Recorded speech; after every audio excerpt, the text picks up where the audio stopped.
Sabe, existe uma batalha interna, silenciosa, que acontece na vida espiritual de muita gente. Aquele conflito constante entre o amor e o medo. E é essa briga que acaba moldando tudo, sabe? Desde o jeito de orar até como alguém se sente perto de Deus. A grande questão é, qual desses dois sentimentos está servindo de alicerce para a fé? Porque no fim das contas, um deles leva para a liberdade.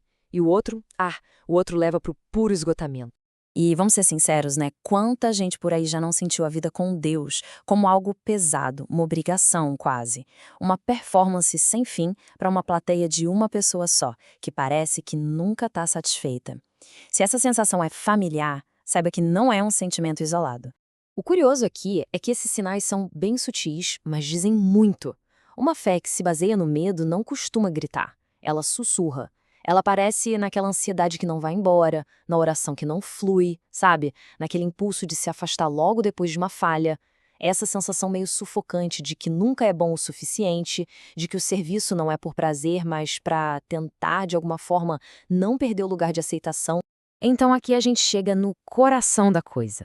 Para encontrar a liberdade, é fundamental entender a diferença entre duas palavras que a gente vive confundindo. A Bíblia fala para temer a Deus, mas também diz que o perfeito amor lança fora o medo. Ué, como assim? Parece uma contradição, né? Mas não é. É porque estamos falando de duas coisas completamente diferentes.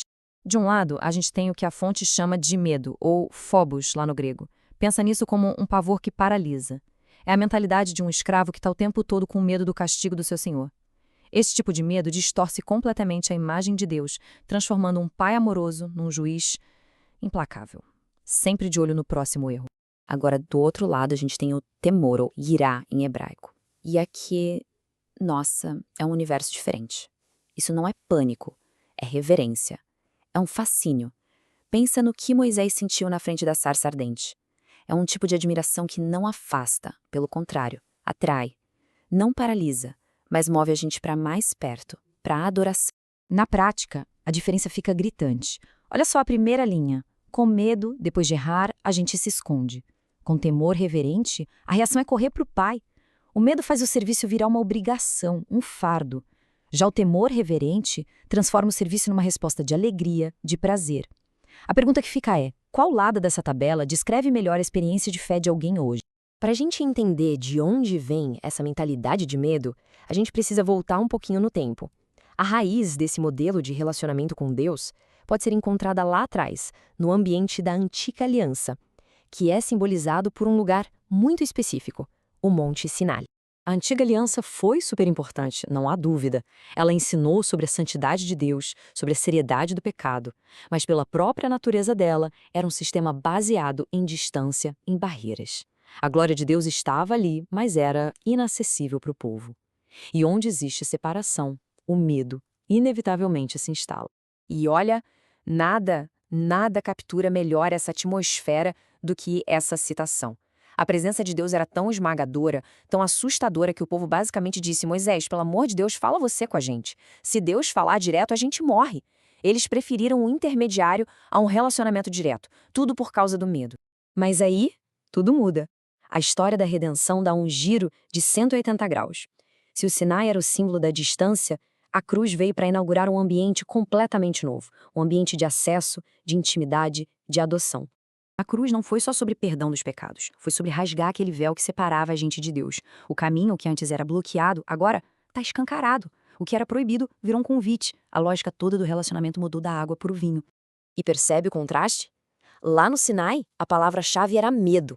Aqui, a palavra é ousadia. No grego, parresia, que significa confiança, coragem. A liberdade de falar abertamente diante de uma autoridade, sem medo nenhum de ser condenado. É uma mudança total de atmosfera. E se a gente tivesse que resumir essa transformação gigantesca em uma única palavra, seria essa: Abba. Uma palavra em aramaico super íntima que uma criancinha usaria para o seu pai. A jornada é essa, de escravos que vivem com o medo para filhos que podem chamar Deus de Abba, Pai. E isso, claro, redefine completamente o papel do Espírito Santo na vida da gente. Na mentalidade antiga, do medo, ele é visto como um fiscal, sabe? Um guarda esperando o próximo deslize. Mas na nova realidade, ele é o companheiro de jornada, aquele que anda junto, que não aponta o dedo na queda, mas que conduz de volta para o Pai com paciência. Ok, a teologia é linda, mas e na prática, no dia a dia? Como é que se vive essa nova realidade em que o relacionamento com Deus é um prazer, um deleite e não um peso? E aqui vem uma ideia que pode parecer até estranha no começo. O verdadeiro temor reverente, na verdade, é uma fonte de prazer. O profeta Isaías, descrevendo o Messias, diz que ele ia se deleitar no temor do Senhor. A palavra hebraica aqui dá a ideia de inalar com prazer, como quem sente o aroma de algo muito bom. Para Jesus, a reverência não era um fardo, era um perfume. Então, o equilíbrio saudável se parece mais ou menos com isso. O amor é a base de tudo, o fundamento. O temor reverente funciona como um protetor desse amor, impedindo que ele fique superficial, sabe? E o resultado dessa mistura? Um deleite genuíno, uma fé que é vibrante, cheia de alegria. E para trazer isso para a prática, podemos pensar em 5 atitudes bem concretas. Primeiro, chamar Deus de Pai de propósito, na oração. Depois, quando errar, rejeitar aquela vozinha da condenação e confessar com a segurança de um filho que é amado. Aí o serviço deixa de ser uma tentativa de ser aceito e passa a ser uma resposta por já ser aceito. São pequenas chaves que podem virar e reconfigurar todo o sistema. E tudo isso nos leva ao ponto final, ao grande prêmio dessa jornada toda, que é entender a verdadeira identidade. Uma identidade que não é definida pelo desempenho ou pelos medos, mas pela voz de Deus sobre cada um de nós. Então, que fique bem claro, o Espírito Santo não foi enviado para deixar as pessoas tensas, pisando em ovos, com medo de quebrar alguma regra a qualquer momento. Ele não é um fiscal do céu com uma prancheta na mão, anotando cada falha. Essa imagem é uma criação do medo, não da verdade do Evangelho. Muito pelo contrário, ele foi enviado com uma missão central: testemunhar ao nosso espírito uma única e inabalável verdade sobre quem a gente é. E essa é a voz que ele quer que ecoe no fundo da alma. É a voz do Pai dizendo: ninguém precisa ser um servo com medo, mas sim um filho, um amado, um deleite, um herdeiro. Essa é a verdadeira identidade. Então, essa análise de hoje se encerra com essa pergunta, para uma reflexão sincera, sobre qual fundamento a fé está realmente construída. Sobre a areia movediça do medo ou sobre a rocha sólida do amor do Pai? A resposta para essa pergunta muda absolutamente tudo.